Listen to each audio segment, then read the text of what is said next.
So this is your central part or the body, and then that should be your anterior horn. So the anterior horn, and that should be your posterior horn. On the medial wall of the posterior horn, you are able to see the calcar avis. Okay, that impression. Now the inferior horn extends into the temporal lobe. So from the body it runs downwards and then forwards into the temporal lobe. Okay, and you're able to see what is extending in the central part and also on the inferior horn is your choroid plexus. Okay, so the choroid plexus is related to the floor of the central part of the body, but then along the inferior horn it is related to the roof of the inferior horn. So I will come to the choroid plexus a little later.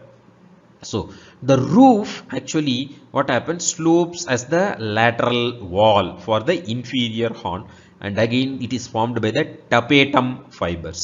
So these fibers which you are able to see here, no, this corpus callosum. So the fibers from the splenium, the expanded part, they actually run and slope laterally, form the roof and then slope laterally for the tapetum fibers. Roof slopes downwards as the lateral wall. Okay, so then coming to the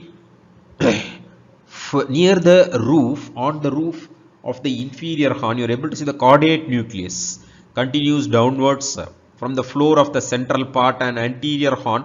It continues and the tail of the caudate nucleus you are able to see the roof, and what is attached to the anterior most end of the tail is the amygdaloid body or amygdaloid nucleus. Okay, and closely related with this amygdaloid nucleus is the stria terminalis. Okay, so that is the fibers mainly from the amygdaloid nucleus travel via the stria terminalis. We have already seen the stria terminalis on the floor of the central part, which separates the caudate nucleus from the thalamus. Stria terminalis and the thalamostriate vein, which we have already seen in the floor of the central part of the lateral ventricle.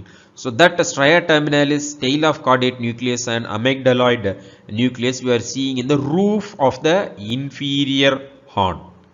So all these structures continue from the floor of the central part, and as I told you, you have the amygdaloid body attached to the tail of the caudate nucleus. Okay, so next coming to the floor of the inferior horn. So you are able to see the floor structures. Mainly what you see is the hippocampus. You are able to see. So that is the hippocampus, a bulging on the floor of the inferior horn. In the temporal lobe, you are able to see that bulged structure is the hippocampus, and mediated medially the sheet of white matter, thin white matter, is actually called as the alveus, which continues as the fimbriae. Okay, so all these are actually situated on the floor of the inferior horn.